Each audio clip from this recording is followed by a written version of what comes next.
Bonjour Lisa, Bonjour à tous. bienvenue sur la chaîne YouTube CBBAT Lisa. Dans cette vidéo, nous allons vous proposer une correction de l'exercice 4 de l'épreuve numéro 2 de la session 2023 du CAPES de mathématiques, session extraordinaire pour Mayotte. On a choisi donc un exercice de type géométrie dans l'espace. L'énoncé est le suivant. Donc, problème 4. Distance entre deux droites de l'espace. L'espace est muni d'un repère orthonormé O, I, J, K. P est le plan d'équation 2x plus 5y moins z plus 20 égale à 0. P' est le plan d'équation moins 2x plus y plus z moins 8 égale à 0. Partie A. Intersection de deux plans. Première question. Justifier que les plans P et P' sont sécants. On notera D la droite d'équation des plans P et P'. Question 2. Vérifier que le point A de coordonnées -4, -2, 2 appartient à la droite D, puis déterminer un vecteur directeur de cette droite. Question 3. Justifier que la droite D a pour représentation paramétrique le système suivant, donc x égale -4 plus t, y égale -2, z égale 2 plus 2t, où t appartient à R. Donc, première question, on rappelle qu'il faut justifier que les plans P et P' sont séquents.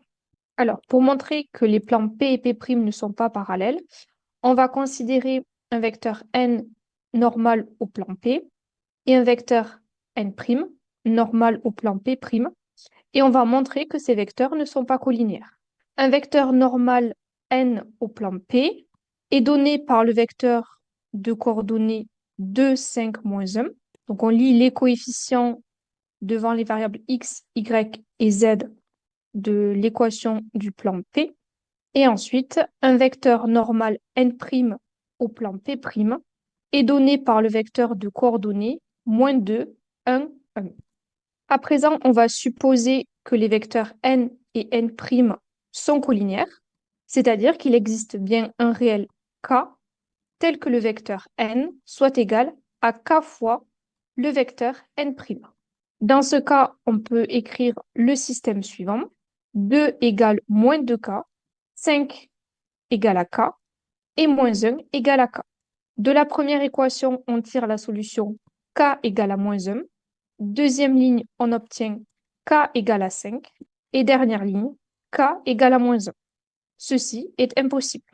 On peut alors conclure que les vecteurs n et n' ne sont pas collinéaires. Ainsi, les plans P et P' ne sont pas parallèles.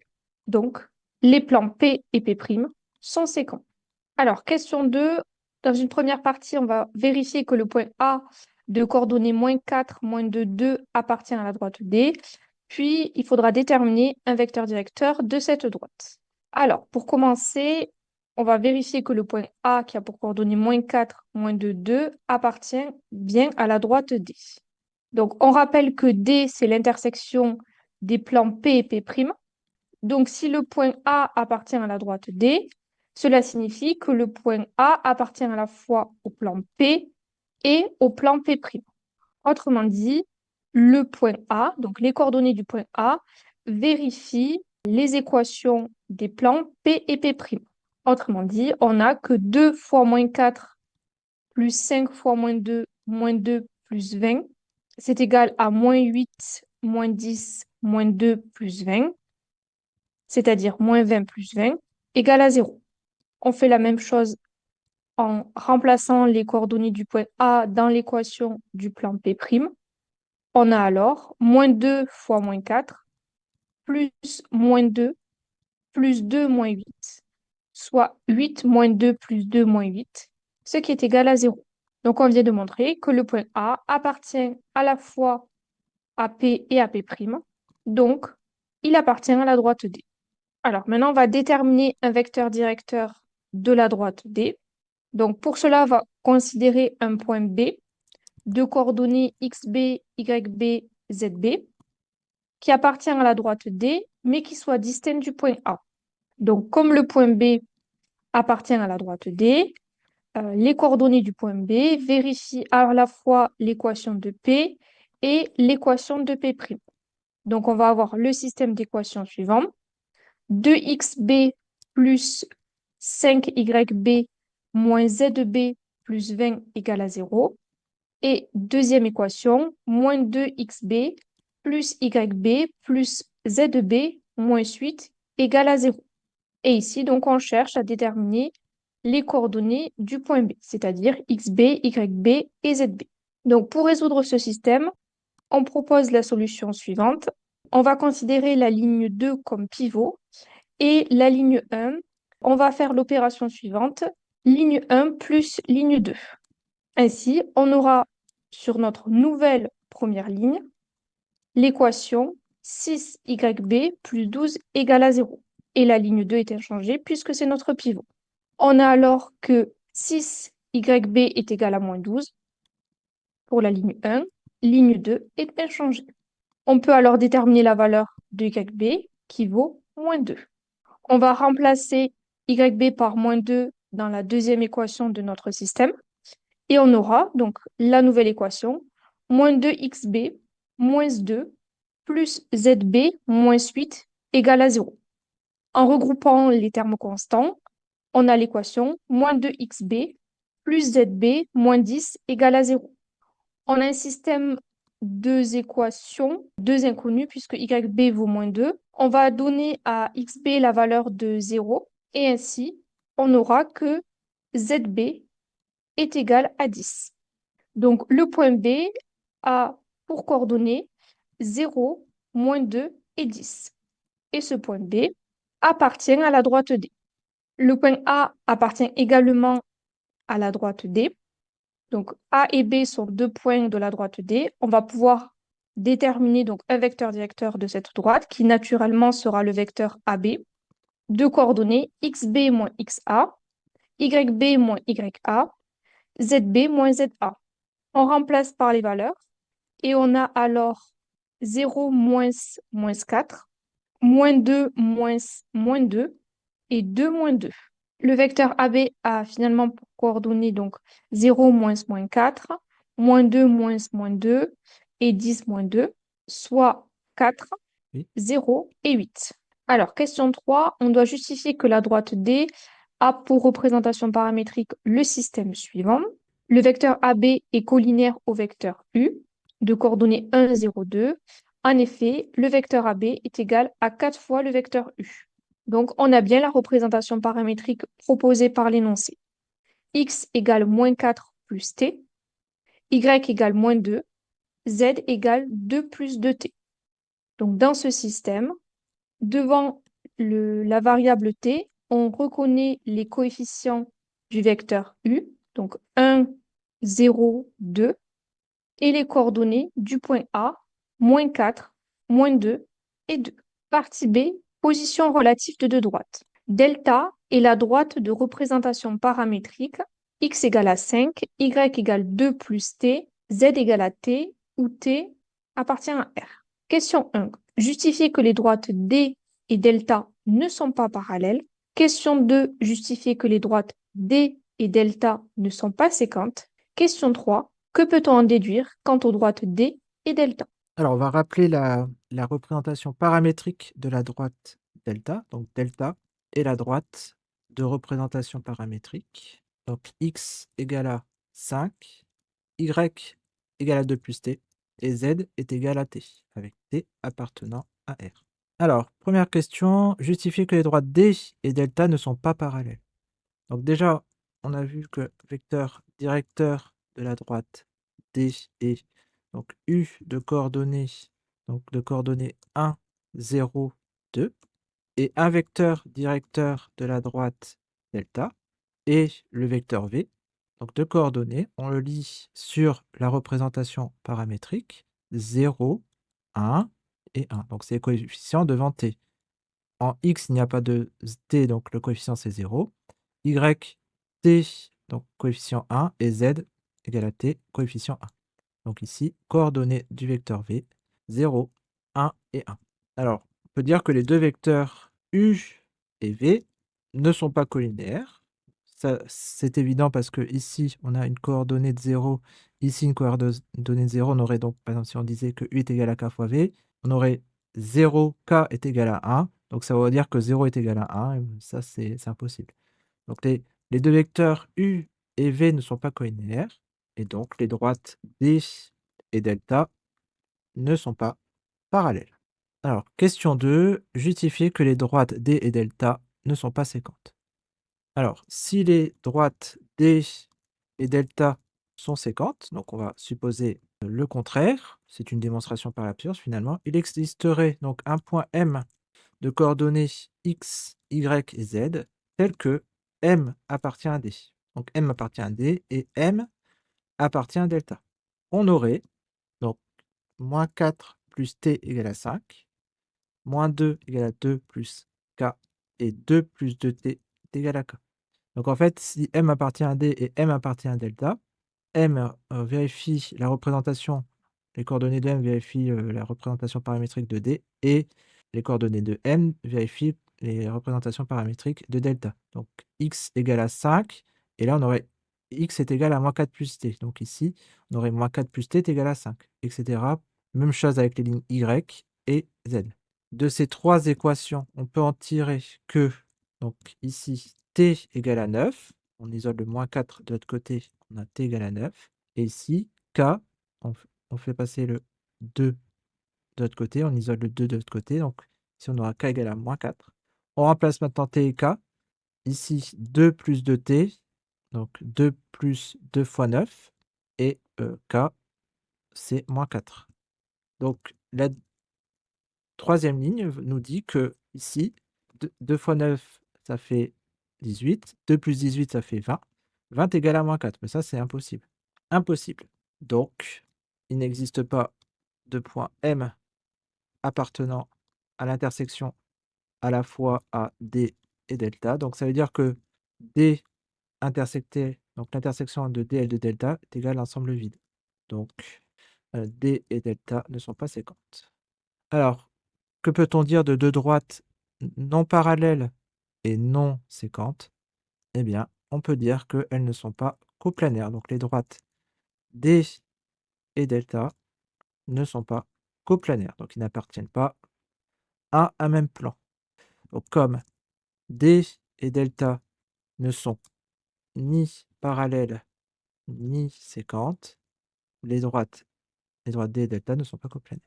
Donc voilà pour la deuxième partie de notre problème. Troisième partie, on va s'intéresser à la distance entre deux droites. Donc on va considérer un point I de coordonnées x1, y1, z1, un point de la droite D, et J de coordonnées x2, y2, z2, un point de la droite delta. On va se demander pour quelle valeur des triplés x1, y1, z1 et x2, y2, z2, la droite IJ est à la fois perpendiculaire à D et à delta. Et ensuite, on va en déduire la valeur exacte de la distance entre les droites D et delta. Donc on va considérer les points I de coordonnées x1, y1 et z1, c'est un point de D, et J, coordonnées x2, y2, z2, un point de delta. Donc ici, pour quelle valeur des triplés x1, y1, z1 et x2, y2, z2, la droite IJ est-elle à la fois perpendiculaire à D et à delta? Alors, on va d'abord écrire les coordonnées x1, y1, z1, x2, y2, z2 en fonction des représentations paramétriques de D et delta, parce qu'on sait que I appartient à D et J appartient à delta. Donc on va considérer ici x1, donc I appartient à D, donc x1 égale à moins 4 plus t1, y moins 2, z égale à 2 plus 2t1. Et pareil pour J, donc J est un point de la droite delta. On aurait x2 est égal à 5, y2 égale à 2 plus t2, et z2 est égal à t2.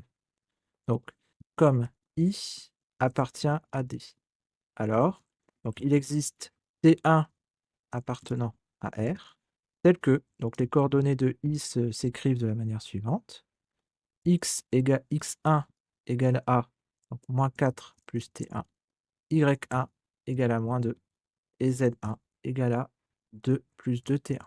Et comme J appartient à delta, alors il existe T2 appartenant à R, tel que, donc ici on a la représentation paramétrique de delta, x2 est égal à 5, y2 égale à 2 plus T2, et z2 égale à T2. Donc ici on a le vecteur IJ a pour coordonnées. Donc les coordonnées de IJ, c'est x2 moins x1, y2 moins y1 et z2 moins z1. Donc ici, on va le faire ici en fonction de T1 et de T2. Donc c'est égal à, donc x2 c'est 5 moins 4 plus T1, y2 2 plus T2 moins 2, et ici on aurait donc T2 moins 2 plus 2T1. Alors, donc 5 moins 4, ça va faire plus 9 moins T1, donc 9 moins T1. Ici 2 moins 2, donc plus 2, 2 plus 2, 4, 4 plus T2. Et là, on va voir T2 moins 2 moins 2T1. T2 moins 2 moins 2T1. Donc ici, on veut la droite IJ soit perpendiculaire à la droite D et à la droite delta. Donc ici, on veut que le vecteur IJ soit orthogonal au vecteur U, vecteur directeur de la droite D, et orthogonal au vecteur V, vecteur directeur de la droite delta. Donc, on cherche les valeurs de T1 et T2 telles que, donc on veut que le produit scalaire entre les vecteurs IJ et U soit égal à 0, et le produit scalaire entre le vecteur IJ et V est égal à 0. Donc ici, produit scalaire IJ avec U égale à 0, produit scalaire IJ avec V est égal à 0. Donc on va mettre les coordonnées de IJ, ici, coordonnées de U, coordonnées de V. Et on applique la formule du produit scalaire. 1 facteur de 9 moins T1, donc ça fait 9 moins T1. 0 facteur de 4 plus T2, 0. 2 facteur de T2 moins 2 T1 égale à 0. Ici, 0 facteur de 9 moins T1, 0. 1 facteur de 4 plus T2, donc 4 plus T2 plus T2 moins 2 T1 égale à 0. Alors, on va simplifier les deux lignes suivantes. Donc ici, on va développer, donc 2T2 moins 4 T1. Alors, moins 2T1 restera moins 2T1 et plus 2T2. Maintenant, on va pouvoir simplifier la première ligne. Donc, 9 moins 4, ça va faire 5. Donc, il va y avoir plus 5. Ensuite, on aura moins 4T1, moins T1, ça va faire moins 5T1, moins 5T1, plus 2T2, plus 5. Alors, maintenant, on va pouvoir, donc si on note ici L1 et L2, donc ici, on va prendre L1 comme pivot, et on va dire L2, on va retrancher à L2, donc ici, la ligne L1. L2 moins L1. Donc, on va avoir moins 2 moins 5, donc plus 3 T1. 2 moins 2, 0, donc les T2 vont disparaître. Et ici, on va avoir 2 moins 5, ça va faire moins 3. Donc, on aura 3T1 moins 3 égale à 0, soit, donc T1 égale à, donc ici, 3T1 est égal à 3, donc T1 va être égal à 1. Donc, on remplace, moins 5 plus 5, donc ça va faire 0. Et on va voir, donc T2 égale à 0. Donc, le vecteur IJ orthogonal à la fois au vecteur U et vecteur V a pour coordonnées IJ. Donc, on remplace maintenant, donc ici T1 par 1, T2 par 0, 0, ici 1. Ou encore, donc ici on aura 8, 4 et moins 4. Donc 8, 4 et moins 4. Donc ça, c'est les coordonnées vecteur IJ orthogonal à la fois au vecteur U et V. Alors maintenant, on va avoir les coordonnées de I et J. Donc on remplace les valeurs de T1 et T2 trouvées dans la solution du système, dans les représentations paramétriques. On a alors, donc, on avait dit x1 égale à moins 4 plus T1, y1 égale à moins 2, z1 égale à 2 plus 2T1. Donc, on remplace avec T1 égale à 1. On va avoir, donc ici, moins 4 plus 1, moins 2 et moins 2, 2 plus 2. Donc ici, que donc x1 égale à donc moins 3 moins 2, donc y1 moins 2, z1 égale à 4. On fait la même chose pour x2 et y1. On fait la même chose pour x2, y2 et z2. Donc on avait la représentation paramétrique suivante. x2 égale à 5, y2 égale à 2 plus t2, z2 égale à t2. Donc ça veut dire, si on remplace par t2 égale à 0, on va obtenir donc x2 égale à 5, y2 égale à 2 et z2 est égal à 0. Conclusion, si i coordonnées -3, -2, 4 et j de coordonnées 5, 2, 0, alors la droite IJ est à la fois perpendiculaire à D et à delta. Alors on peut voir une petite représentation graphique sur GeoGebra. Alors, donc on va d'abord tracer les droites D et delta. Donc on avait dit que D a pour représentation paramétrique X égale à -4 plus T, Y égale à -2, Z égale à 2 plus 2T. Donc ici, on peut dire que D passe par le point A de coordonnées -4, -2, 2 et vecteur directeur, ça va être U. Donc U, vecteur donc d'origine 0, 0, 0 et d'extrémité 1, 0, 2. Et on va pouvoir tracer la droite D qui passe par le point A et directeur U. Voilà, donc ça c'est la droite D. Ensuite, le point B a pour coordonnées 5, 2, 0. Donc la droite delta a pour représentation paramétrique x égale à 5, y égale à 2, plus t, z égale à t. Donc, il passe par le point B de coordonnées 5, 2, 0. Et ensuite, est pour vecteur directeur, donc V, vecteur, donc 0, 0, 0 et 0, 1, 1. Donc, on peut avoir donc la droite passant par le point B et de vecteur directeur V. Donc, voilà les deux droites. Donc, ici, on a D et ici, on a delta. Donc, maintenant, on va placer le point I de coordonnées -3, -2, 4. On voit bien que I appartient à la droite D. Et maintenant, J a pour coordonnées 5, 2, 0. Donc c'est le point B. Maintenant, on va pouvoir tracer la droite IJ et on peut tracer donc l'angle entre H, si c'est la droite IJ, donc c'est représenté par H, et donc la droite D c'est F. Voilà, on voit qu'il y a un angle droit, alpha égale à 90 degrés, et l'angle entre les droites H, donc IJ, et droite delta G, et on voit bien ici qu'on a encore 90 degrés. Donc la droite IJ est perpendiculaire à la fois à D et à delta.